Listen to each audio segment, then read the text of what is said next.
പത്തനംതിട്ട സീരിയലിൻ്റെ ഏറ്റവും പുതിയ എപ്പിസോഡാണ് കേട്ടോ പറയുന്നത്. അങ്ങനെ ആ ഒരു സന്തോഷ വാർത്ത അനിയുടെ ചെവിയിൽ എത്തിയിരിക്കുകയാണ് കേട്ടോ. അനിയാണെങ്കിൽ എം ടി കസേരയിൽ ഇരിക്കേണ്ടി വന്നതിൻ്റെ ആ ഒരു വിഷമത്തിലൊക്കെ ആയിരുന്നു. ആദർശേട്ടനെ പോയി കണ്ടു. ആദർശേട്ടനും അനി തന്നെ എം ടി കസേരയിൽ ഇരുന്നേ പറ്റൂ എന്നുള്ള അങ്ങനെ എല്ലാവരുടെയും നിർബന്ധത്തിന് ഇടയായിട്ട് അവൻ ആ കസേരയിലേക്ക് ഇരുന്ന് അങ്ങനെ ജോലിഭാരമൊക്കെ തൻ്റെ തലയിലായിട്ട് എല്ലാവരും കൂടി എടുത്തു വെച്ചല്ലോ എന്നൊക്കെയുള്ള ആ ഒരു ഭയങ്കരമായിട്ടുള്ള ഒരു ഇതിലായിരുന്നു കേട്ടോ അനി. പക്ഷെ അങ്ങനെ ഇരിക്കുകയാണ് ആ ഒരു സന്തോഷ വാർത്ത അവൻ്റെ ചെവിയിലെത്തുന്നത്. വേറൊന്നുമല്ല, നമ്മുടെ അവന്തികയുടെ കല്യാണക്കാര്യം. അപ്പോൾ അവന്തികയുടെ കല്യാണക്കാരൻ അനിക്ക് എന്താണ് ഇത്ര സന്തോഷം എന്താ ചോദിച്ചാൽ വരൻ വേറെ ആരുമില്ല, അത് നവീനാണ് കേട്ടോ.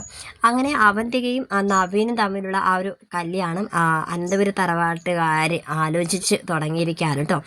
എത്രയും പെട്ടെന്ന് തന്നെ അത് നവീൻ്റെ വീട്ടിൽ ചെന്നിട്ട് അവന്തികയായിട്ടുള്ള കല്യാണക്കാര്യം ഉറപ്പിക്കണം എന്നൊക്കെ മുത്തശ്ശിയും കൂടെ സംസാരിക്കുന്നത് അനി ഇങ്ങനെ കേൾക്കുകയാണ് കേട്ടോ.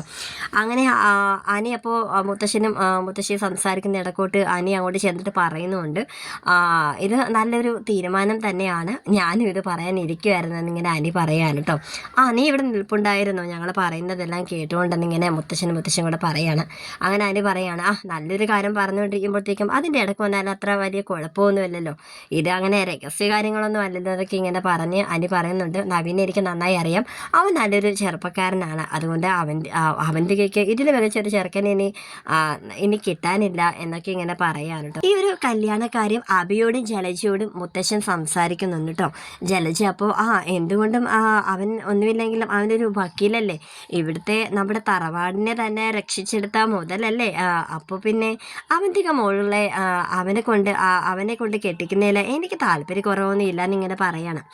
അങ്ങനെ അഭിയും പറയുന്നുണ്ട്, എനിക്കും അത്ര വലിയ താല്പര്യക്കുറവൊന്നും ഇല്ലാതില്ല അതിന്, അവൻ നല്ല ഒരാളാണെന്നൊക്കെ ഇങ്ങനെ അഭിയും ഇങ്ങനെ പറയാൻ കേട്ടോ. അപ്പം മുത്തശ്ശൻ പറയുന്നുണ്ട്, എന്തായാലും ഈ കാര്യത്തിൽ നിങ്ങളുടെ സമ്മതം ഇല്ലെങ്കിലും ഉണ്ടെങ്കിലും ഞാൻ ഈ കല്യാണം ഉറപ്പിക്കാൻ പോവുകയാണ്, എനിക്കെന്തായാലും അവന്തിക മോളുടെ സമ്മതം മാത്രം മതി എന്നിങ്ങനെ മുത്തശ്ശൻ പറയാൻ കേട്ടോ. അങ്ങനെ അവന്തികയെ മുത്തശ്ശൻ വിളിക്കുന്നുണ്ട്. മോളെ, എനിക്ക് നിന്നോട് ഒരു കാര്യം പറയാനുണ്ടെന്ന് പറഞ്ഞിട്ട് മോള് നവീനെ കണ്ടിട്ടുണ്ടോ എന്നിങ്ങനെ ചോദിക്കാൻ കേട്ടോ. അങ്ങനെ അവന്തികയാണെങ്കിൽ നവീൻ മുത്തശ്ശൻ പറയുന്നത് നമ്മുടെ അനിച്ചേട്ടനെ രക്ഷിച്ച ആ വക്കീലിനെ കുറിച്ചാണ് എന്നിങ്ങനെ പറയാൻ കേട്ടോ. അതേ മോളെ, നമ്മുടെ കുടുംബത്തെ രക്ഷിച്ച ആ നവീൻ വക്കീലിനെ പറ്റിയാണ് മുത്തശ്ശൻ സംസാരിക്കുന്നത്. ആ നവീനെ കുറിച്ച് മോളുടെ അഭിപ്രായം എന്താണെന്നൊക്കെ ഇങ്ങനെ അവന്തികയോട് ചോദിക്കാൻ കേട്ടോ.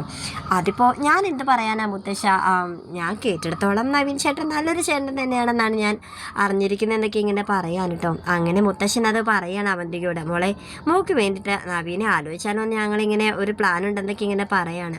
അവന്തിക പെട്ടെന്ന് തന്നെ അവന്തികയുടെ മുഖമൊന്ന് മാറി കേട്ടോ.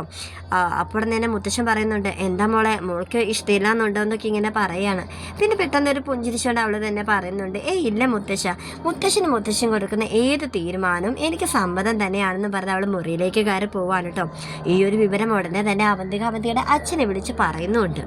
പക്ഷേ നവ്യാണെങ്കിൽ അബിയോട് പറയുന്നുണ്ട്, എടാ മുത്തശ്ശനെക്കാട്ടിയൊക്കെ അവന്തികയുടെ കാര്യത്തിൽ തീരുമാനമെടുക്കാനായിട്ട് ഏറ്റവും കൂടുതൽ അവകാശം നിനക്കും നിൻ്റെ അമ്മയ്ക്കുമല്ലേ, എന്നിട്ട് മുത്തശ്ശൻ പറഞ്ഞത് കേട്ടില്ലേ, നിൻ്റെയൊക്കെ അനുവാദം ഇല്ലെങ്കിലും ഉണ്ടെങ്കിലും അവന്തികയുടെ കല്യാണം നടത്തും അത്രേ, നിനക്കൊക്കെ നാണമില്ലേടാ, ഒരു അഭിപ്രായം പോലും അവിടെ മുന്നിൽ സ്ട്രോങ് ആയിട്ട് നിന്ന് പറയാനായിട്ട് നിനക്കും നിൻ്റെ അമ്മയ്ക്ക് സാധിച്ചില്ലല്ലോ എന്നിങ്ങനെ അബിയോട് നവ്യ ഇങ്ങനെ പറഞ്ഞുകൊണ്ടിരിക്കുകയാണ് കേട്ടോ. അപ്പോഴും അബി പറയുന്നുണ്ട്, എടി ഒന്നുമില്ലെങ്കിലും ഈ കുടുംബത്തെ അല്ലെങ്കിൽ അനിയെ രക്ഷിച്ചത് നവീനല്ലേ, അവൻ നല്ലൊരു വക്കീലായത് കൊണ്ടല്ലേ നമ്മളെ എല്ലാവരും ആ ഒരു വലിയൊരു നാണക്കേടിൽ നിന്ന് നവീൻ രക്ഷിച്ചെടുത്തതെന്നൊക്കെ ഇങ്ങനെ പറയുകയാണ്. എന്തായാലും ഇപ്പോൾ അവന്തികയും കല്യാണത്തിന് സമ്മതിച്ച സ്ഥിതിക്ക് ഇനിയിപ്പോൾ എല്ലാം വരുന്നിടത്ത് വെച്ച് ആവട്ടെ, ഇനിയിപ്പോൾ എന്തുവല്ലേലും നവീൻ്റെ മനസ്സിൽ ആരെങ്കിലും ഉണ്ടോ ഇല്ലെന്ന് നമുക്കറിയില്ലല്ലോ, ഈ ആലോചനയായിട്ട് അങ്ങോട്ടേക്ക് പോകുന്നതിനെക്കാട്ടി മുന്നേ അവനെ ഒന്ന് വിളിച്ച് ചോദിക്കുന്നത് നന്നായിരിക്കും എന്ന് നവ്യ പറയുന്നുണ്ട് കേട്ടോ.